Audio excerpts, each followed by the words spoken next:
ban on structured amnesty negotiation and ransom payment by any government entity, mandate criminal justice enforcement over expediency. Mr. Speaker, honorable colleagues, despite strong anti-kidnapping laws like life imprisonment, death penalty for kidnapping, the practice continues because it is alleged that government entities negotiate with bandits and pay ransom. That is one of the things that the House must investigate. My people, it does settle. Bola Ahmed Tinubu did not see this coming because the members of APC are now saying that how can Tinubu sit down as a Nigerian president when we say he go to negotiate with bandits? He go to negotiate with bandits. Then they come outside with their own full chest. They let us understand. Say, then they negotiate with bandits. Right now, the APC member, the reps member say that Tinubu supposed to punish any bandit member or Boko Haram member where they are among the people where they kidnap. But the Tinubu and the people, Tinubu and the regimes, they no one do it. They no one punish any Boko Haram members, any Boko Haram people or bandit people if they kidnap people. Right now, they are saying that any Boko Haram will be say Nigeria army or Nigeria police and meet, may they do it, may they arrest them, may they sentence them. How can we have a sitting president where the president go to negotiate with bandits? They go to negotiate with bandits, and then the bandits go they for TikTok. They make video. They talk say not be saying that the government can't release the people where they kidnap. Say the government can't pay and they negotiate with them. And people come to say with this video where they make for social media, this government they don't fit trace them. They don't fit trace them. If a normal citizen might do something, commit crime, they make video on top. They go fit trace the person. Why be say these bandit people no be people wey be say they fit trace? How they take they get connection with bandits where they pay before they come release people? Many people, a lot of people they talk say, how you go negotiate people? These people go without punishment. Definitely they will come back next time again and kidnap more people. The more they kidnap, the more they get money. And this money that they use until they buy weapons to take the hurt innocent citizen. Now, why do we have president in Nigeria? The APC members, the APC members now come they ask themselves, say, now they be the next because they thought that they kidnap normal citizen, say never reach us. Right now, it don't they reach their own doorstep. They don't they kidnap their cousin, they kidnap their family member. Now then they say, come they cry out, say, if Tinubu not fit continue, make Tinubu step down. Make we kukuma know say we not get president for Nigeria because the one way we say they go, so it can't be like saying that bandits now they rule Nigeria. The Boko Haram people now they rule Nigeria. It don't say to make una consider the way APC members, APC reps, when they take drag Tinubu, when they take expose Tinubu, when they take rubbish Tinubu for public, my people. It don't happen. Ban on structured amnesty negotiation and ransom payment by any government entity. Mandate criminal justice enforcement over expediency. Mr. Speaker, honorable colleagues, despite strong anti-kidnapping laws like life imprisonment, death penalty for kidnapping, the practice continues because it is alleged that government entities negotiate with bandits and pay ransom. That is one of the things that the House must investigate. Security analysts confirm that amnesty deals and peace negotiation, they legitimize violence. They embolden armed group and undermine rule of law. Documented pattern across Zamfara, Katsina, Sokoto shows stage ceremonies where captives are released and rusty weapons surrendered, followed by rapid restoration or resumption of violence. What then is the legislative solution on that? The legislative solution required there is to ban unstructured amnesty negotiation and ransom payment by any government entity, mandate criminal justice enforcement over expediency. Number 2 on that list is police funding crisis. Mr. Speaker, the Nigerian police force suffers from the following. Number 1, low budgetary allocation with incomplete and late disbursement. Number 2 is unaccounted state government and private donation creating corruption channels. Number 3 is no transparent auditing mechanism. And this is not starting with this administration, it has been there before now. So what is the impact of this? The impact of this is that operational paralysis is observed, inability to plan effectively is observed, and perpetuation of inefficiency is also recorded. What then is the legislative solution? Because for every problem, there must be a solution. The legislative solution here is to mandate sustained, predictable funding, require rigorous record keeping, and audit all Nigerian police force fund, including donation. The number 3 is centralized policing model failure. Federal-only policing model cannot meet diverse localized security needs of 36 states and 774 local governments, Mr. Speaker. Let's tell ourselves the truth. Whether we call it state police, whether we call it community police, whether we call it local government police, the need to decentralize has become very necessary. Some argue for the amendment of Section 214 of the Constitution and the second schedule. Some say leave it as it is. Whatever it is important. Or someone listening to me on the audio to mistake me for an opposition. I am not an opposition. I am a member of the APC, ruling APC in Nigeria. I am also a member, by extension, of the government of the Federal Republic of Nigeria.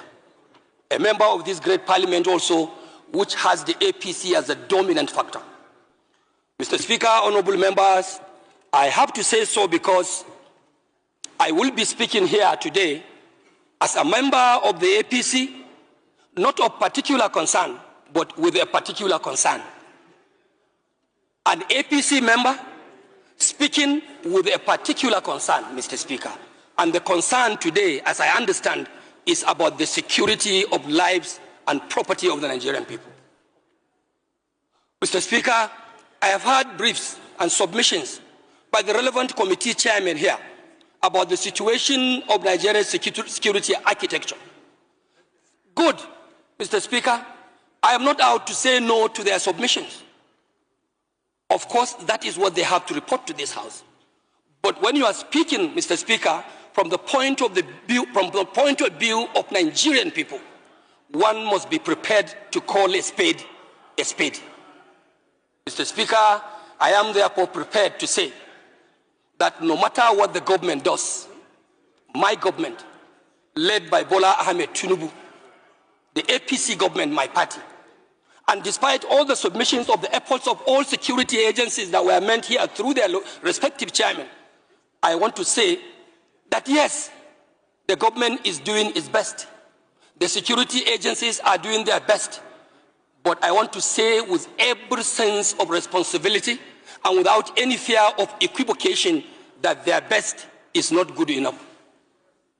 It is not good enough because the security situation in Nigeria today, Mr. Speaker, it is horrific. Mr. Speaker, our security situation is tragic. Mr. Speaker, the security situation, especially in the north where I come from, is devastating. Mr. Speaker, our situation in Nigeria today in the area of security is unspeakable. It's unspeakable because our people are left ravaged in serious tension, fear, and desperation, all because we are lacking and reneging in our institutional and collective responsibility as a government.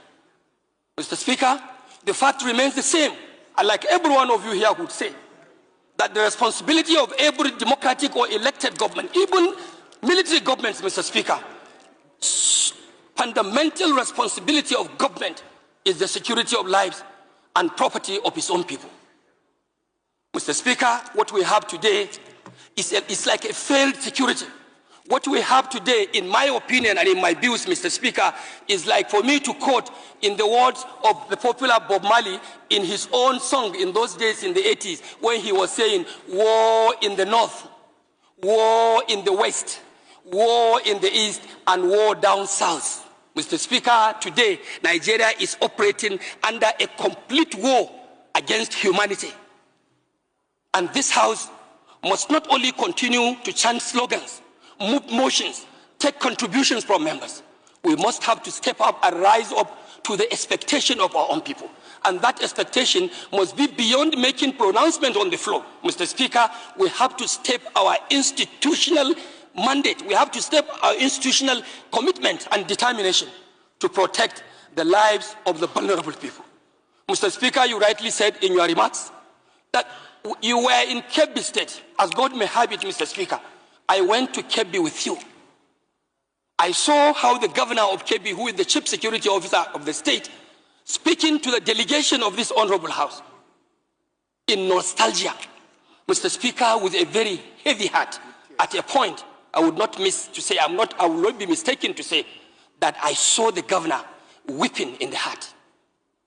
This will be the same situation everywhere you go, in the south or in the north or in the east or down in the west. Mr. Speaker, our governors are not only overwhelmed, it's like they cannot even do it. The responsibility of security, Mr. Speaker, of course, by the constitutional provisions, it is a sole responsibility, more of a sole responsibility to the center. I agree with whoever may say, of course, governors in the subnationals are also accountable and they must be held responsible for the security of lives and properties of their people. Mr. Speaker, I want to say that in virtually all of our constituencies, given the opportunity, everyone here can rise to tell you the account of what is happening. Mr. Speaker, it is not religious. Mr. Speaker, it is not even political. This fight and this menace of insecurity in Nigeria is something that does not have any identification of one's party or one's religion or one's tribe whatsoever. It is a calculated attempt to demoralize Nigerian state. And if care is not taken, Mr. Speaker, even for those of us who take politics more seriously, we'll have a very big question to answer at the end, because it is like this unnecessary insecurity going on. This is a high level of conspiracy targeting our political processes. As we are approaching 2027, Mr. Speaker, we will all be expected to have a peaceful conduct of our polls. How do you have that if our communities, local communities, are plunged into crisis, into banditry, into kidnappings in the churches, in the mosque, even down in the oil-producing area, which is our economic live wire? Production of oil, crude oil, is being unfortunately undermined by militia groups. So it is like a collective thing that we must put our hands on deck and call whoever is responsible, sir, to order. Order, order, and order. And this House must not take for granted that we are not part of the government. If the government is wanting, this institution of the legislature is a component of the government itself. We have to look inward to ourselves and see what more of oversight functions, like some members have said, are we going to make? Are we going to provide? Mr. Speaker, we can even declare legislative emergency. Close the House, shut it up. Who are you legislating for? What laws are you making when the country is running in blood? The country is running in blood and tears. You cannot go, the farmers cannot go to farm. Our traders cannot go to market.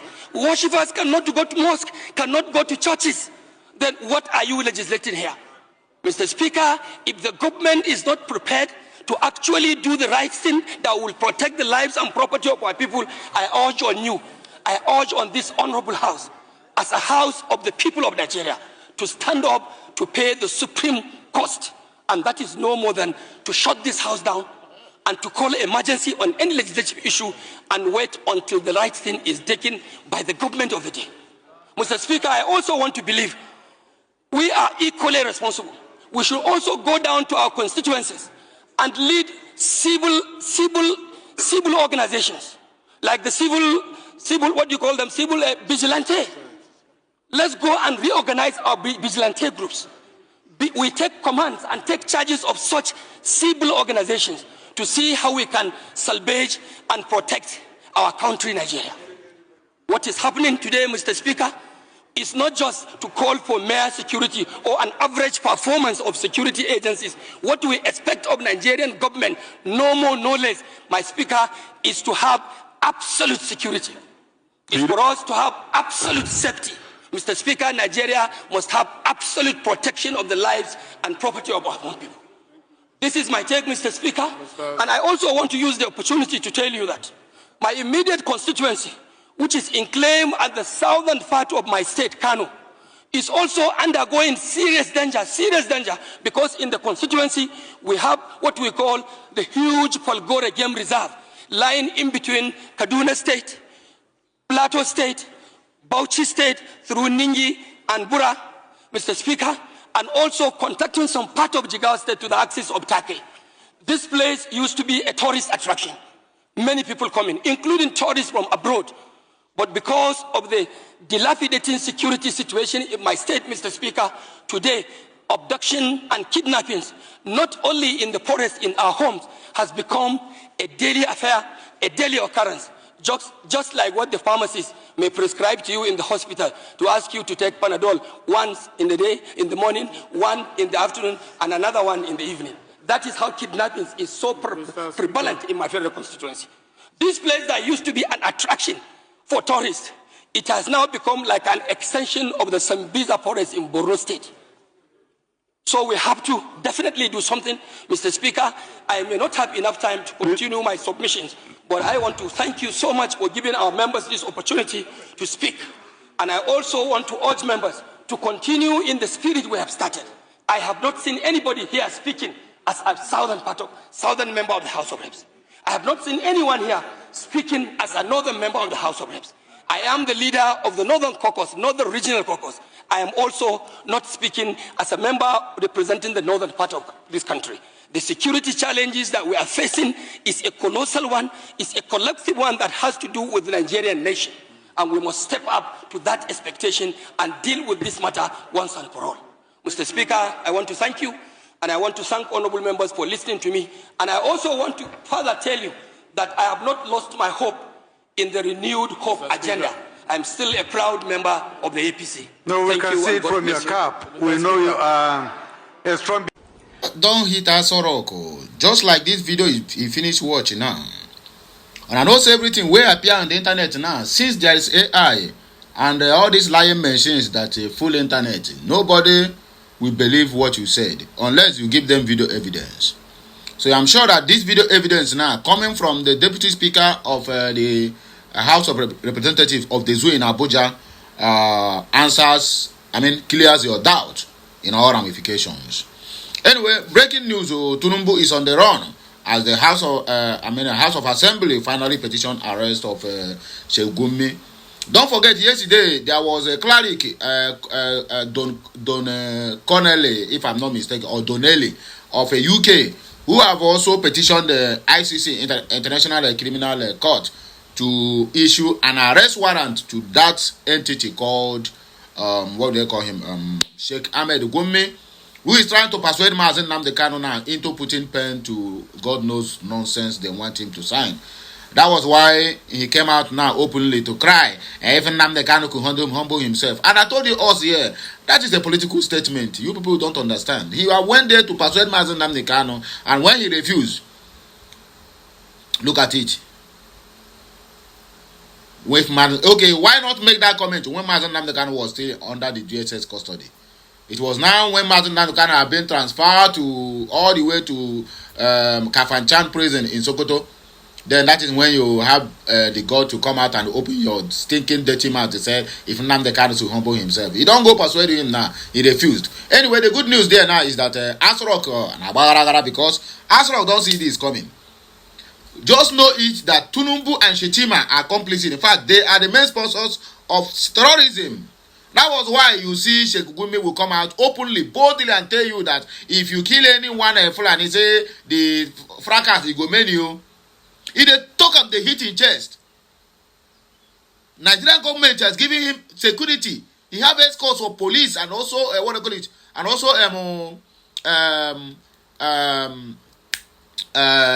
military that is guiding him. A terrorist negotiator, a terrorist sympathizer who tell you we never allow Trump to come and kill his relatives inside the forest. Is it not animals that are meant to be live inside forest? Is it a human being? Are they forest guards? Tinubu and Shetima, I know this one will bring a very heavy problem to them because, Commander-in-Chief, Tinubu is Commander-in-Chief of the armed forces in ruling, right, in Nigeria. Then Shetima is the Commander-in-Chief of Boko Haram. You get the point now? So that is what is happening now. And I would like everybody to share this message. Let it get to every nooks and crannies. Because as a man,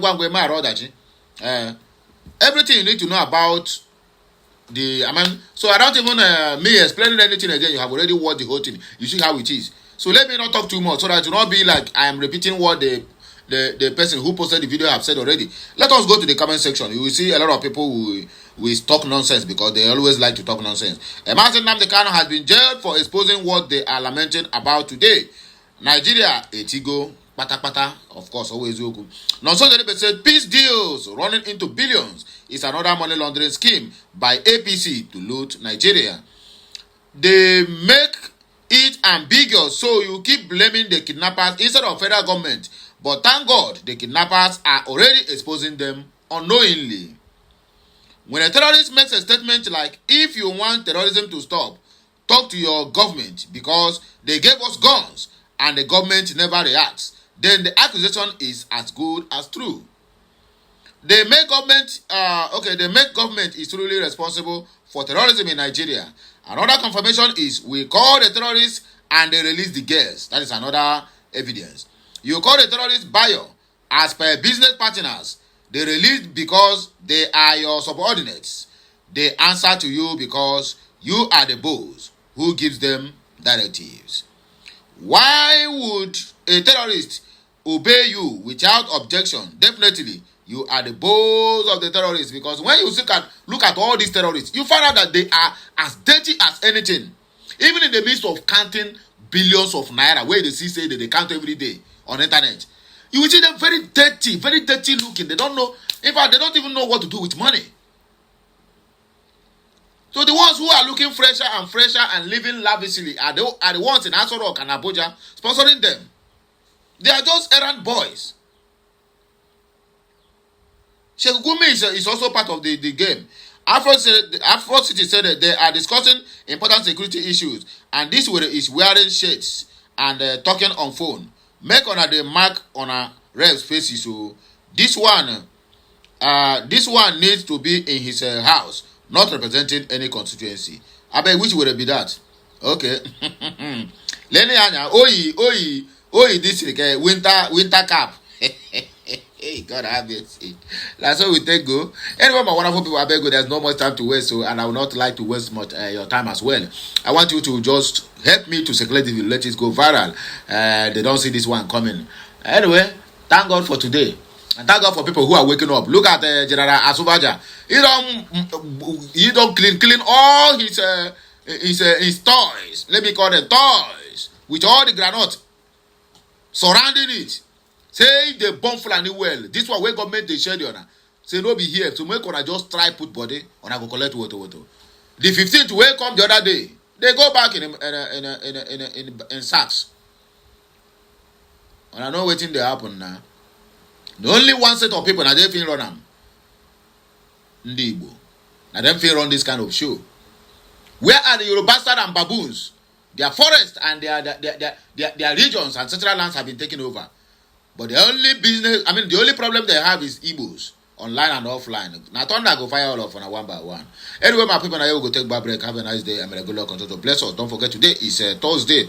And according to the date, they say today is 27th in the month of November and in the year of 2025. So, okay, we have just 4 days to go, if I'm not mistaken. Okay. I think I can